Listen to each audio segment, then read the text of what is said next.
Hi, everybody. Oh, that's bright. That's very bright. I'm not going to be able to see the 5 minutes remaining in the back, I think. I'm Troy Cross. I am a professor of philosophy. Lauren was just asking me beforehand, why so many philosophers? You heard from a panel of them, just all philosophers before. I assume this is unusual for other sorts of policy summits that are stacked with philosophers. And I don't know what the answer to that is, but we are drawn to ideas. And Satoshi had a brilliant idea. You've heard the consequences of it. I encountered this idea in 2011, and it sent me down a rabbit hole of inquiry, especially on the energy side. Even in 2011, I did my own back-of-the-envelope calculations of potential energy use of Bitcoin mining if Bitcoin were to hit the market cap of gold, which in 2011 sounded utterly ridiculous, and today doesn't sound that far off. And it kind of frightened and horrified me, and I stopped Bitcoin mining. I was mining Bitcoin myself in 2011 in my basement.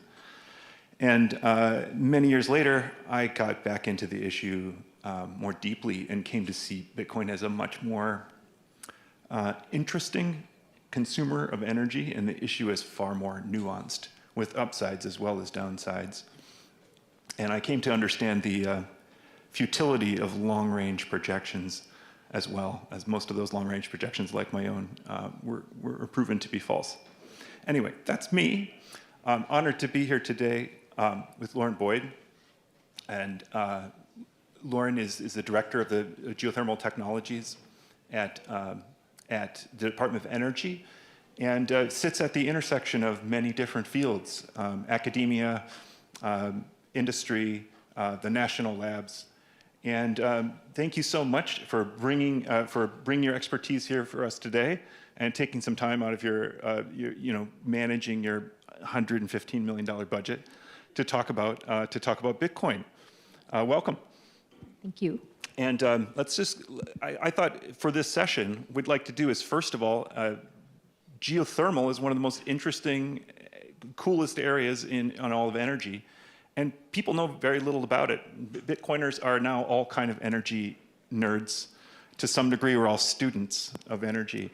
And so I thought, well, you could help to educate us and about kind of what falls under the umbrella of, first of all, geothermal technologies, because it covers a wide range of things. And then we'll go into more depth about what that could mean for our energy system as a whole, and then potentially synergies with Bitcoin mining and other kinds of data centers. That sounds great. So hello, everyone. I hope you're ready to talk about rocks and other nerdy things, because we'll be doing a lot of that. And thank you for having me. This is an honor to be here. This has been a fascinating morning, and I'm really enamored with the community and the innovation that I've been listening to this morning. So, and I think there's some really exciting opportunities, synergies, as it were, with respect to geothermal and with Bitcoin. And so, to your question, what is geothermal?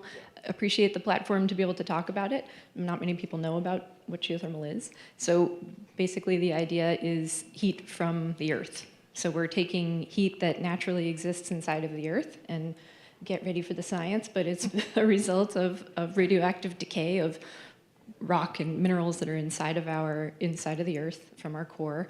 It's basically an inexhaustible supply of heat that's going to be continuing to be produced over time. And geothermal energy is basically any means of using that heat for productive purposes. So we think of it, I think the best way to describe, as you said, the family of geothermal technologies, because there are many, as on a temperature spectrum. So imagine a thermometer, and at the bottom of the thermometer, with the lowest temperature that you can get from the rock in the subsurface, whatever is beneath your feet, is for heating and cooling. You can use it to heat and cool your home, or you can use it to heat and cool a building. You go a little bit higher on the temperature scale, and you can use it for low-grade industrial processes, or for, as we heard from Margot earlier, the idea of heating greenhouses for agriculture.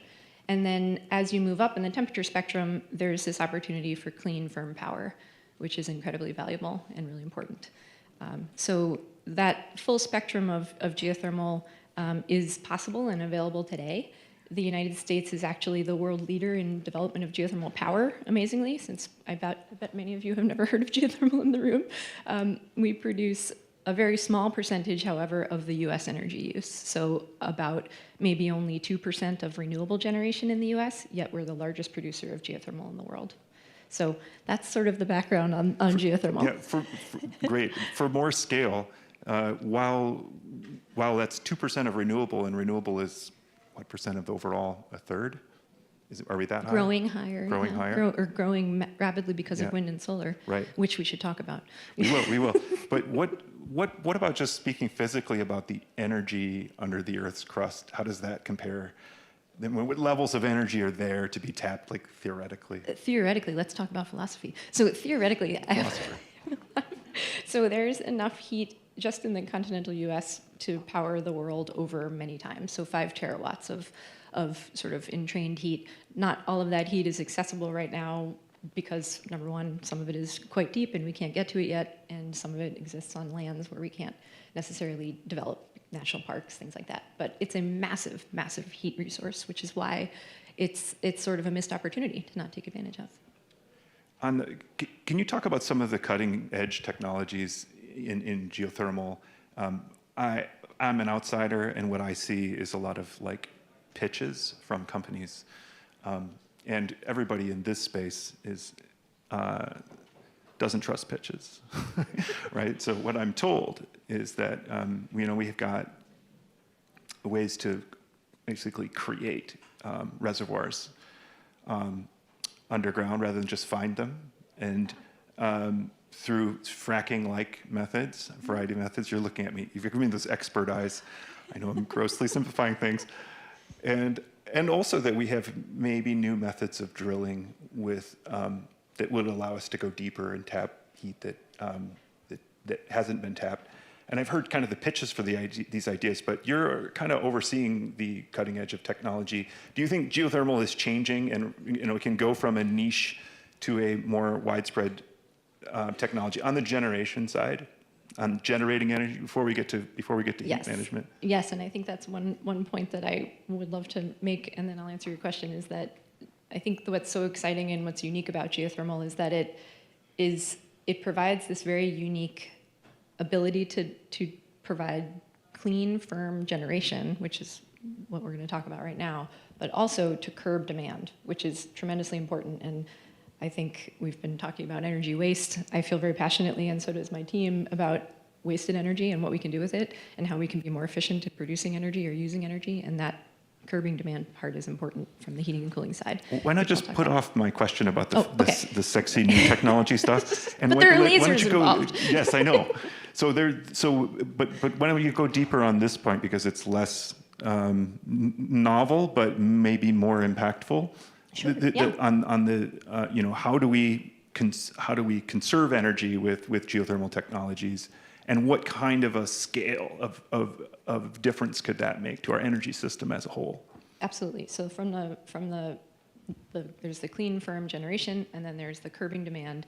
The way that we can help curb demand, which is really interesting, is through that lower end of our thermometer, the lower end temperatures.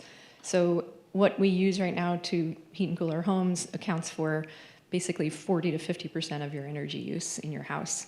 And broadly, and you can expand that on to buildings, campuses, and cities. It's a massive amount of energy use that's going towards heating and cooling. And the technologies that are being utilized today are geothermal heating and cooling is, as it turns out, based on a study that we've recently done with our national laboratories, wildly more efficient. So a study that we recently published with 2 national labs indicates that if we were to convert 70% of the US building stock, not even all of it, with geothermal heating and cooling, geothermal heat pumps, we could see on the order of 7 gigatons of avoided emissions. We could see about 400 gigawatts of avoided generation, and on the order of 40,000 miles of avoided transmission that would need to be built. So it's an off-the-shelf technology that exists today that we could be using. It's expensive, that's why it's not being used right now. But if we were to transition tomorrow, everything, we could see that massive amount of energy reduction. even though they're electrified, which is really cool. So we're talking about decarbonization, that means electrification. We're going to transition 70% of the building stock to an electrified heat pump, but it's still that much more efficient than the other heat pumps and than fossil sources that we see these massive abilities to curb demand, which helps shave the peak. As all of you energy nerds probably know, the peak, summer and winter peaks, we need to do that. So there's that. Okay, that's probably the big story. That's such a mind-blowing number, 600, what did you say, 400 gigawatts? 400 gigawatts. That's insane. And 7 gigatons of avoided carbon in the good scenarios, yeah. But I have bigger stories. Okay. No, go ahead. No. I think from the power side, the thing that I think is really compelling and is really relevant to what I've been hearing about today and the two previous speakers have said is the fact that this energy transition that you're all obviously well aware of, we have to decarbonize, but we also have to accommodate for a doubling or whatever the number might be, because we don't like to predict, and predictions are often wrong, but massive amount of energy demand increase. We might need to basically double the size of our energy grid by 2050. You might think solar and wind, let's just do it, but we can't do it with variable renewables. You heard a little bit about that today. And the reason is just because of the way that the grid works, as you just heard from the previous speaker. It actually will create a more expensive energy system for everyone if we're relying only on intermittent renewables. So we need sources that complement each other. So flexible generation, solar and wind, demand response, batteries, Bitcoin mining, and then clean firm, geothermal. So, and there aren't a lot of clean firm resources out there. Many of them are very nascent, CCS, hydrogen. And so the opportunity to build these out to supply the 700 to 900 gigawatts that's going to be needed by 2050 to keep our energy prices low and make our grid function, it's really important that enhanced geothermal systems, to your other question, that we try to develop those alongside of other technologies to see how they all pan out, to give people energy options and choices and see what works better in which regions so we can complement the solar and wind. Very nice. And just to pick up on your last point about enhanced geothermal systems or these emerging technologies, given that you said we're at 2% of renewable right now, how quickly could we ramp up geothermal energy production, and what's realistic by 2050? Yeah, great question. So starting with that sad low number and getting to what our analysis has been slowly creeping up since 2019 to now, we've gone from around 60 gigawatts predicted, again, forward predictions of using capacity planning models, like what technology is going to be the cheapest that the grid is going to want to take on. So now we're up to 90 gigawatts by 2050, but depending on the scenario and this race of which technologies will or won't work, it could be as high as 300 gigawatts. So that's a real high number. We're more comfortable in the 90 gigawatt range. But the opportunity to get to 90 gigawatts is looking better and better every day. And I will say that our job at the Department of Energy is to fund advanced research and technology demonstrations to help lower the cost and risk of technologies. And some of the work that we're doing in this space that can provide that clean, firm power is really panning out. And we're seeing industry development that's happening very rapidly. And we're seeing advances in our own projects that are showing real significant reductions in cost, which is going to be much more palatable for people that want to develop these resources. So around a 50% reduction in cost just over the last couple of years in the type of enhanced geothermal systems environments we're working in. We can't say that that's going to be how it is every type of geology, because all rocks are slightly different, but really significant promise in advancing towards that 90.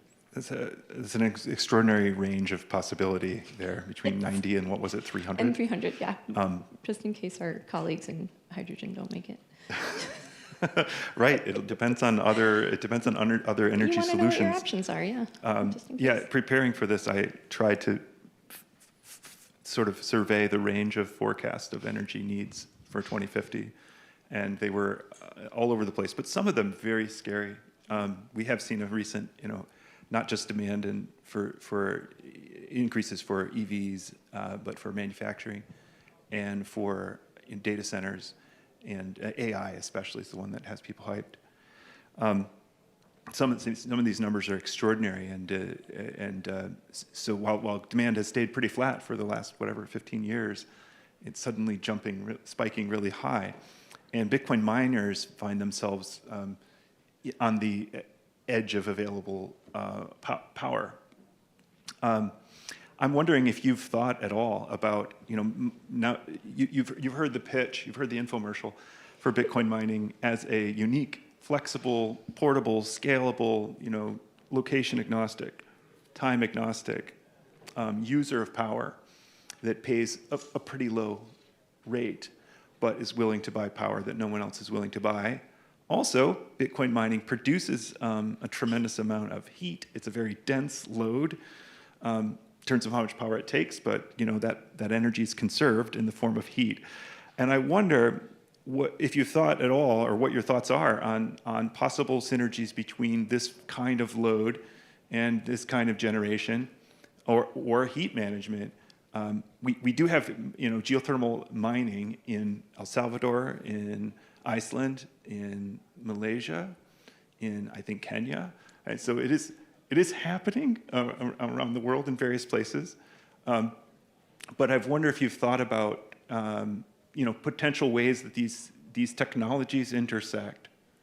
Yes, yeah, and I think I have a lot of thoughts on that. I think that interestingly, from the power side, that clean, firm power, what we're targeting is enhanced geothermal systems and next generation geothermal. And just to be clear, there's traditional geothermal that exists in Iceland and places where you can go in hot springs and see fumaroles like at Yellowstone. And then the idea, to your point earlier, behind enhanced geothermal is that you're creating those reservoirs just using that stranded heat that's in the subsurface by adding your own fluid.